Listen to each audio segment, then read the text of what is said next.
आजचा टॉपिक माहिती आहे का तुम्हाला कुठला आहे? बनवा बनवी. आपण रोज टीव्हीवर 101 नवीन प्रोडक्ट्स पाहतो related to makeup, skin care किंवा हेअर केअर. आणि तो एक ठराविक प्रोडक्ट घेतला की माझं आयुष्य चेंज होईल. ठराविक मेकअप प्रोडक्ट लावला की माझा मेकअप गेमच चेंज होणार आहे. मला छान नॅचरल मेकअप मिळणार असं आपल्याला वाटतं. किंवा एखादी छानशी दुसरी क्रीम पाहिली, सिरम पाहिलं, ते लावल्यावर मला इन्स्टंटली ग्लो येणार असं आपल्याला वाटतं. किंवा ऑइल, सिरम लावलं तर माझे केसांची गळती सुद्धा थांबेल असं पण आपल्याला वाटतं. नवीन प्रोडक्ट दरवेळेला येतातच, ट्रेंडमध्ये पण असतात. पण खरी बनवा बनवी कुठे आहे माहिती आहे? आपण ते जुने प्रोडक्ट वापरताना काही खूप मायन्यूट चुका करतो. नंतर आपण त्या प्रोडक्टला ब्लेम करतो की हा प्रोडक्टच खराब आहे. Hello everyone, welcome back to style and fix by Pranali. आजचा व्हिडिओ जरा खास असणार आहे.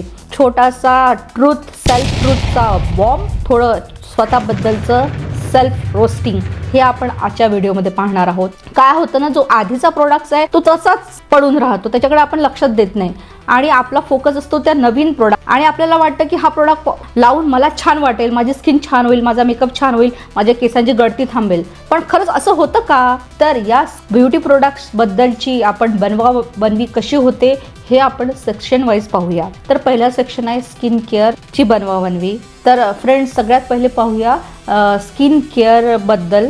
सध्या चर्चेमध्ये खूप आहे कोरियन ग्लास स्किन. प्रत्येकाला आपली स्किन कोरियन, ती ग्लास स्किन सारखी स्किन दिसायला पाहिजे असं वाटतं. आणि त्यामुळे ते प्रोडक्ट्स पण विकत घेतात आणि जुना प्रोडक्ट्स तसाच तो पडून राहिलेला राहतो. आणि फेशियल सुद्धा करतात, कोरियन ग्लास फेशियल सुद्धा करायला जातात. पण त्याचा जो रिझल्ट आहे इन्स्टंटली येतो, पण लॉंग लास्टिंग नसतो. याचं मागचं कारण तुम्हाला माहिती आहे का? कोरियन लोकांची स्किन एवढी ग्लास फिनिश आपल्याला का दिसते? कारण त्यांचं स्किन केअरचं एक रुटीन असतं आणि ते रुटीन ते नियमित कन्सिस्टंटली फॉलो करतात. शॉर्टमध्ये हे रुटीन आपण समजून घेऊया. स्किन केअर रुटीन करतात, याच्यामध्ये 5 ते 10 स्टेप्स असतात, मोस्टली असतात. त्यामध्ये डबल क्लेन्झिंग करतात, ते म्हणजे 2दा फेस वॉश करतात. त्यानंतर स्किनला इसेन्स, त्यानंतर ते लावतात. अँपूल्स येतात, स्किन केअरचे अँपूल्स असतात ते पण लावतात. सिरम्स असतात, मॉइश्चरायझर्स असतात. त्यानंतर सनस्क्रीन ते न विसरता लावतात आणि स्लीपिंग मास्क. आणि ह्या स्टेप्स कोरियामधला प्रत्येक मेल आणि फिमेल कन्सिस्टंटली, पुरुष आणि महिला नियमितपणे फॉलो करतात. म्हणून त्यांची स्किन तेवढी छान दिसते, ग्लास फिनिश दिसते. ते त्या गोष्टीचा कंटाळा ते मुळीच करत नाही. व्हेअरॅज इन इंडिया म्हणजे भारतामध्ये एक साधा फेस वॉश लावला, स्किन तर आपल्याला ग्लास फिनिश हवी आहे, पण एक साधाचा फेस वॉश लावला आणि त्याच्यावर एक कुठलं पण मॉइश्चरायझर लावलं, अर्ध्या वेळेला तर आपण सनस्क्रीन सुद्धा लावायला विसरतो, हो की नाही? आणि कन्सिस्टन्सी तर गेली, पण असंच आपण करतो. आणि त्यामुळे आपल्याला कोरियन ग्लास स्किन कशी मिळणार? तर त्यासाठी तुम्हाला काय करावं लागेल? तुमचं एक daily skin care routine set करावं लागेल. सोबतच नुसतं सेट करून होत नाही बरं का, ते रेग्युलरली फॉलो करावं लागेल कन्सिस्टंटली. मगच तुमचा तो जुना प्रोडक्ट सुद्धा तुम्हाला चांगला लॉंग लास्टिंग रिझल्ट देईल. त्यासाठी नॉर्मल सीटीएम जरी तुम्ही फॉलो केलं तरी तुमची स्किन ही छान दिसेल. सीटीएम मध्ये क्लिन्झिंग प्रॉपरली करायचं आहे. आता क्लिन्झिंग कसं करायचं? पहिले फेस ओला करायचा पाण्याने आणि त्या ओल्या फेसवर क्लिन्झर लावायचंय आणि कमीत कमी 60 ते 90 सेकंद तो क्लिन्झर छान स्किन मध्ये आपल्याला जेंटली मसाज करायचा आहे. त्यामुळे काय होणार? आपल्या स्किनवरचं डस्ट, एक्स्ट्रा ऑइल असेल तर ते इझिली निघून जाईल. आणि आफ्टर 90 सेकंदानंतर नॉर्मल पाण्याने ते स्वच्छ धुवून घ्यायचं आहे पूर्ण प्रोडक्ट. चेहरा एकदम क्लीन झाला पाहिजे. तर त्यानंतर आपल्याला छान एखादं टोनर यूज करायचं आहे, कारण आपल्याला स्किनला हायड्रेशनची पण गरज आहे. बेस्ट जे टोनर आहे ते म्हणजे रोज वॉटर, गुलाबरीचं रोज वॉटर यूज करू शकता. ऑइली स्किन असेल तरी ते छान आहे, ड्राय स्किन वाला असेल तरी पण चांगलं आहे. जर तुमची ऑइली स्किन असेल तर अल्कोहोल फ्री आणि टी ट्री नसणारं टोनर यूज करा, कारण हे टोनर ना तुम्हाला पाहिजे तसा इफेक्ट तुमच्या स्किनला देत नाही, हायड्रेशन देत नाही. सेफेस्ट वे जो आहे तो म्हणजे rose water. Okay, dry skin वाल्यांना पण चांगला आहे आणि ऑइली स्किन साठी पण चांगला आहे. त्यानंतर तुम्ही जे तुमचं रेग्युलर मॉइश्चरायझर यूज करत आहे ते यूज करायचं आहे तुम्हाला. ड्राय स्किनवाल्यांनी मोस्टली हायलुरोनिक ॲसिड असणारं, shea butter, vitamin E, aloe vera असणारं क्रीमी बेस ज्याचा असतो असं मॉइश्चरायझर यूज करायचं. सेटाफिलचे पण moisturisers for dry to normal skin असं त्यावर लिहिलं असतं. ती काय लिहिलं आहे प्रोडक्टवर ते वाचायची एक सवय लावा, म्हणजे तुम्हाला ते नक्की कळेल. सोबतच जर तुमची ऑइली स्किन असेल तरी सुद्धा तुम्हाला मॉइश्चरायझर लावणं तेवढंच गरजेचं आहे. कारण जर तुम्ही मॉइश्चरायझर लावला नाही तर तुमची स्किन आणखीन एक्स्ट्रा ऑइल सिक्रेट करते to protect your skin okay from dryness. आणि त्यामुळे जर तुमची स्किन ऑइली असेल तर तुम्ही छान जेल बेस मॉइश्चरायझर लावा, ऑइली स्किन साठी यूज करू शकता. या सेक्शन मधला दुसरा पॉइंट बनवा बनवी आपण म्हणू शकतो सनस्क्रीन एक ट्रेंड. लोकांना वाटते आणि हा गैरसमज पण त्यांना आहे की सनस्क्रीन हा एक नुसतं ट्रेंड आहे, ट्रेंड मध्ये आला म्हणून सनस्क्रीन आपल्याला लावायचं आहे. आणि ही एक बिगेस्ट बनवा बनवी आहे जी आपल्याला असं वाटतं की सनस्क्रीन लावायची काय गरज आहे, आपण घरातच तर आहो. पण तुम्ही घरात जरी असाल तरी विंडोमधनं खिडक्यामधनं इनडायरेक्ट सनलाईट तुमच्यावर येते. तुम्ही घरात असताना मोबाईल पाहता हो की नाही, किंवा लॅपटॉपवर काम करता, किंवा गॅस जवळ उभं राहून कुकिंग सुद्धा करता, आणि त्या ज्या फ्लेम्स गॅसमधनं निघतात त्या सुद्धा हार्मफुल असतात. रेज असतात किंवा फ्लेम्स असतात तुमच्या स्किनला नकळतपणे डॅमेज करतात. त्यामुळे तुमच्या स्किनवर एक प्रीमॅच्युअर एजिंग स्टार्ट होते, फाईन लाईन्स यायला सुरुवात होते, पिगमेंटेशन सुद्धा होते. त्याच्यासाठी सनस्क्रीन लावणं फार इम्पॉर्टंट आहे. तर सनस्क्रीन SPF म्हणजे सन प्रोटेक्टिंग फॅक्टर SPF 50 असणारं कुठल्या पण सनस्क्रीन तुम्ही यूज करू शकता. तर सनस्क्रीन काय करतं, पहिले तर ती आपल्या स्किनला जे UV रेज जे येतात किंवा लॅपटॉपमधनं ते अल्ट्रा व्हायलेट रेज येतात, ब्लू लाईट येतात, त्याच्यापासून आपल्या स्किनचं प्रोटेक्शन करतं. त्यासोबत स्किन बॅरियर प्रोटेक्टिव्ह लेअर त्याला सुद्धा स्ट्रॉंग करण्याचं काम हे सनस्क्रीन करतं. आणि त्यासोबतच तुमच्या स्किनवरचं पिगमेंटेशन प्रीमॅच्युअर एजिंग आहे याला सुद्धा हळूहळू कमी करायचं काम हे सनस्क्रीन करतं. त्यामुळे सनस्क्रीन न विसरता तुमच्या डेली स्किन केअर रुटीनमध्ये लावलंच पाहिजे. स्किन केअर प्रोडक्ट्सला आपण नियमित एकतर कन्सिस्टंटली लावत नाही. त्या क्रीम्स प्रोडक्ट सनस्क्रीन झालं किंवा मॉइश्चरायझर झालं, त्या पर्टिक्युलर प्रोडक्टला स्किनमध्ये त्याचा इफेक्ट दाखवण्यासाठी, त्याचं काम दाखवण्यासाठी, त्याचा रिझल्ट दाखवण्यासाठी आपण वेळच देत नाही हो की नाही. आणि आपण अशी अपेक्षा करतो की आपल्याला इन्स्टंटली ग्लो हवा आहे, म्हणूनच तो इन्स्टंटली गायब सुद्धा होतो. कारण आपण त्या प्रोडक्टला आणि विनाकारण त्या बिचाऱ्या प्रोडक्टच आपण नाव ठेवतो आणि बाजारात जाऊन लगेच जाऊन नवीन प्रोडक्ट विकत घेऊन येतो. विचार करून बघा, ही बनवा बनवी तुम्ही सुद्धा करता का? कमेंट करून सांगा मला. आता नेक्स्ट सेक्शन मध्ये आपण मेकअप बद्दलची बनवा बनवी पाहूया आणि एक थोडासा रियालिटी चेक सुद्धा करूया. ओके, पहिला पॉइंट, माझा मेकअप ना खूप नॅचरल झाला आहे. खरंच ही एक रियालिटी चेक आहे.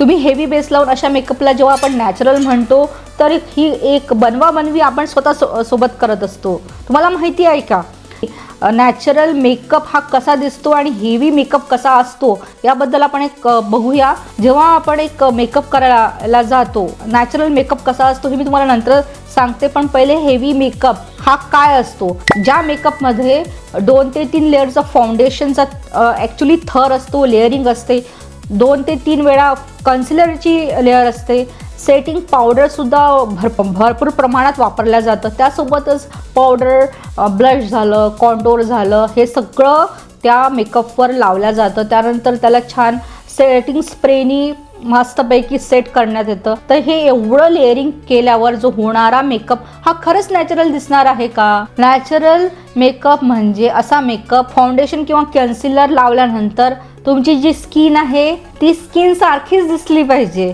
विनाकारण असं खूप हेवी बेस लावल्यासारखं चॉकीनेस त्याला नको. एखादा छोटासा डार्क स्पॉट जरी विजिबल झाला तशा मेकअपलाच आपण नॅचरल मेकअप म्हणतो, इन्स्टेड ऑफ सगळं हेवी लेअरिंग ऑफ प्रोडक्ट्स केल्यापेक्षा. तर नॅचरल मेकअप म्हणजे no extra layering, no extra products, no extra drama. तर नॅचरल मेकअपची ही बनवाबनवी कृपया करून थांबवा. तर याच मेकअप बनवाबनवीच्या सेक्शनमधला दुसरा पॉईंट आहे तो म्हणजे आयलायनर, लिक्विड आयलायनरची बनवाबनवी. अरे यार, तो प्रोडक्ट्सच खराब आहे. कारण आपण ते ब्लॅक लिक्विड आयलायनर घेतो आणि डिरेक्टली आपल्या डोळ्यांना लावायला जातो. एका डोळ्याला ते छान लागतं, पण दुसऱ्या डोळ्याला लावताना सगळा गोंधळ पूर्ण वाट लागते आपली. ओके, असं होतं ॲक्च्युली, असं बऱ्याच जणांचं होतं. आणि मग असं झाल्यावर आपण काय करतो ना, त्या लिक्विड आयलायनरच्या प्रोडक्ट्सच नाव ठेवतो. अरे यार, हा प्रोडक्ट्सच खराब आहे. आणि मग एखादी छानशी फॅन्सी ॲड पाहिली की हां, तो प्रोडक्ट खूप छान आहे, चला जाऊया तो प्रोडक्ट घेऊया. आणि तो प्रोडक्ट विकत घेतल्यानंतर because of lack of your practice तो त्या प्रोडक्ट्स कडनं पण तुम्हाला निराशाच मिळणार आहे. बेसिक प्रॉब्लेम तुमच्या अप्लिकेशन टेक्निकचा आहे. हे तुम्हाला कळतंय का?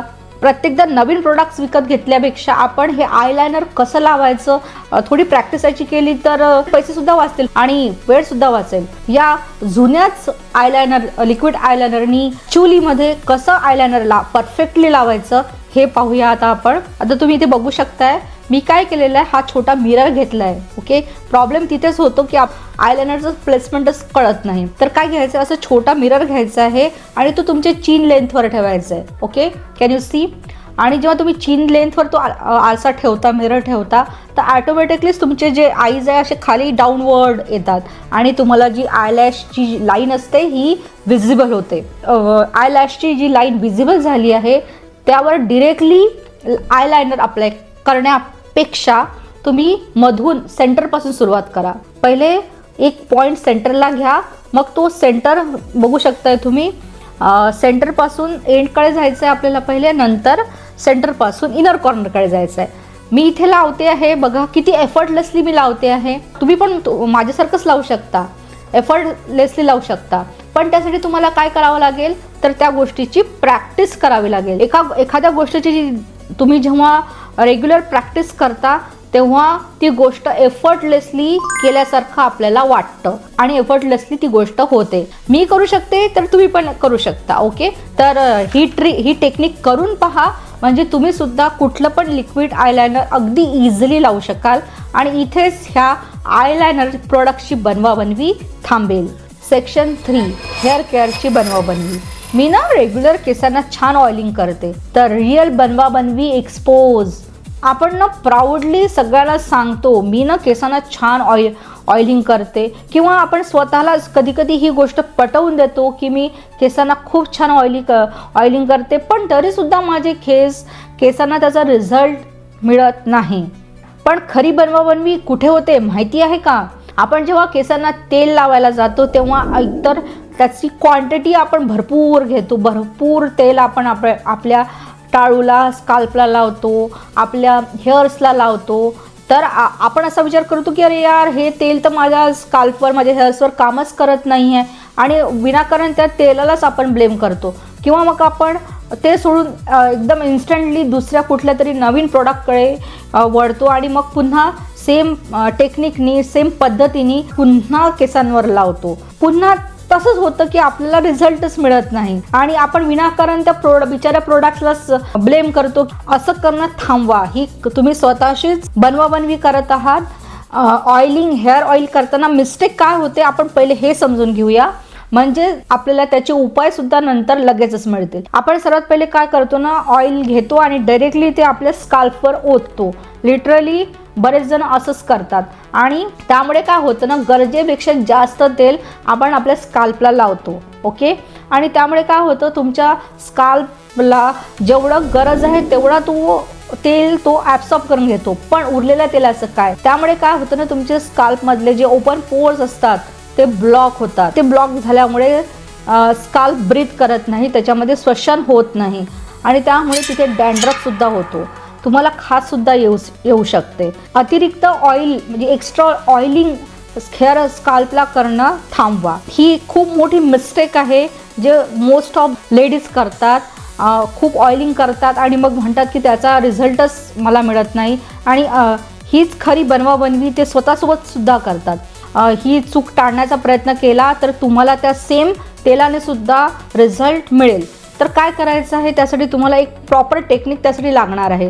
काय करायचं, 2 ते 3 teaspoon oil is enough for your hairs. तेवढंच तेल घ्यायचं आहे. ते हातावर घेऊन हाताच्या वाफनी ते थोडं हातावर सोडायचं. ते म्हणजे ते हाताच्या गरमीमुळे गरम होतं, थोडा वाफ त्याला मिळतो आणि मग छान आपल्या स्काल्पला त्यांनी हळूहळू मसाज करायची. त्यामुळे काय होणार नाही, स्काल्पला ऑइलची जेवढी गरज आहे तेवढं ऑइल तो स्काल्प ओढून घेईल, शोषून घेईल आणि त्यामुळे तुमचे ओपन पोर्ससुद्धा ब्लॉक होणार नाही. आणि तुम्हाला माहिती आहे का, हेअर्स जे असतात सायंटिफिकली त्याला डेड सेल्स म्हणण्यात येतं.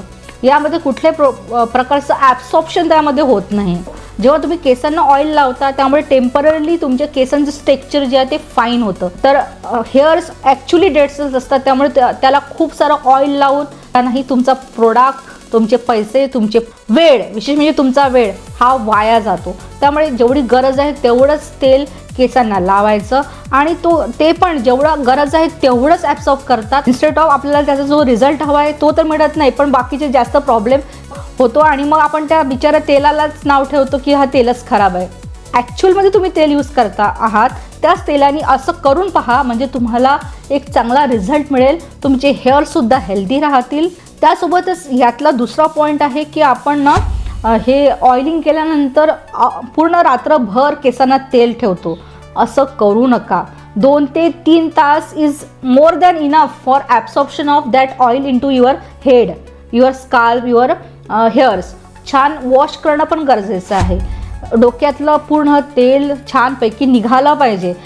ॲक्च्युली तुम्ही ऑलरेडी खूप सारं तेल लावताय आणि जेव्हा वॉश करायला जाता तेव्हा मी बऱ्याचदा जेव्हा काही लेडीजची हेअरस्टाईल करायला जाते, मी मेकअप आर्टिस्ट म्हणून जाते, ते त्यांच्या केसांना ऑलरेडी हेअर वॉश केलं आहे असं म्हणतात, पण केसांच्या मध्ये तेल तसंच असतं, ते पूर्णपणे निघालं पण नसतं. तर काय करायचं, एक तर एवढी जास्त ऑइलिंग करणं थांबवा. त्यानंतर केसांना प्रॉपरली वॉश करा. तर केसांना वॉश कसं करायचं, एका मग्ग्यामध्ये कोमट पाणी घ्यायचं आहे आपल्याला. ओके, त्याने पहिले केस धुवून घ्यायचे, साफ करायचे. म्हणजे काय होईल, त्या कोमट पाण्याने जे ऑइल आहे, डस्ट किंवा ऑइल जे आहे ते वार्म वॉटरमुळे, गरम पाण्यामुळे थोडं सैल होईल. मग्ग्यामध्ये पुन्हा थोडंसं पाणी घ्यायचं आहे आणि मग त्याच्यामध्ये तुम्हाला तुमचा शॅम्पू जो असतो तो मिक्स करायचा आहे. त्याचं एक व्हिस्कस असं सोल्युशन तयार करायचं आहे आणि त्याने मग व्यवस्थित तुमचे केस धुवायचे आहे. जर ऑइल निघालं तर खूप छान, पण जर ऑइल निघालं नाही तर सेकंड टाइम किंवा थर्ड टाइम सुद्धा शॅम्पू प्रॉपरली करायचा आहे, जोपर्यंत केसातलं तेल पूर्णतः निघून जात नाही. शॅम्पू करून सुद्धा जर केसांमध्ये तेल असेल, त्यामुळे सुद्धा तुमचा केसांची जी आपण हेअर केअरसाठी ऑइल लावतो त्याचा काही फरक केसांवर पडत नाही, कारण त्यामुळे केस निर्जीव होतात. पाहिजे तसा रिझल्ट आपल्याला मिळत नाही आणि पुन्हा आपण त्या शॅम्पूलाच नाव ठेवतो, अरे हा शॅम्पू तर खराब आहे. पण तुमची तिची टेक्निकच मुळात चुकते आहे. तर पहिले ती टेक्निक बरोबर करा, म्हणजे तुम्हाला पाहिजे तसा रिझल्ट मिळेल. तुमच्या केसांना चांगलं न्यूट्रिशन मिळालं पाहिजे, तुमच्या केसांचं आरोग्यच चांगलं राहायला पाहिजे. तर बस 2025 संपत आलेला आहे आणि 2026 लवकरच सुरू होणार आहे. त्यामुळे सगळ्यांना वाटतं नवीन वर्ष, नवीन प्रोडक्ट्स म्हणजे सर्व काही कसं छान होईल. पण मी तुम्हाला सांगते, प्रोडक्ट जुना असो किंवा नवीन, त्या प्रोडक्टला प्रॉपरली करेक्टली अप्लाय करणं, त्या प्रोडक्टला त्याचा रिझल्ट देण्यासाठी वेळ देणं हे फार इम्पॉर्टंट आहे. त्यामुळे ॲक्च्युली रिअल राहणं हे सुद्धा इम्पॉर्टंट आहे. म्हणजेच येणाऱ्या 2026मध्ये सुद्धा त्या प्रोडक्टचा ग्लो तुम्हाला नक्कीच मिळेल. त्यामुळे या ब्युटी प्रोडक्ट्सबद्दलची ही बनवाबनवी थांबवा.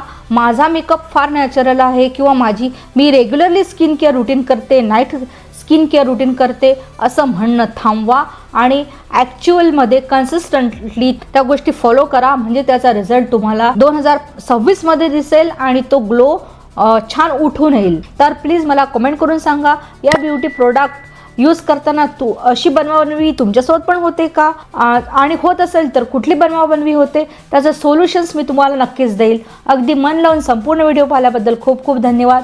व्हिडिओला लाईक करा, आमच्या या चॅनलला तुमच्या फ्रेंड्स अँड फॅमिलीसोबत प्लीज शेअर करा.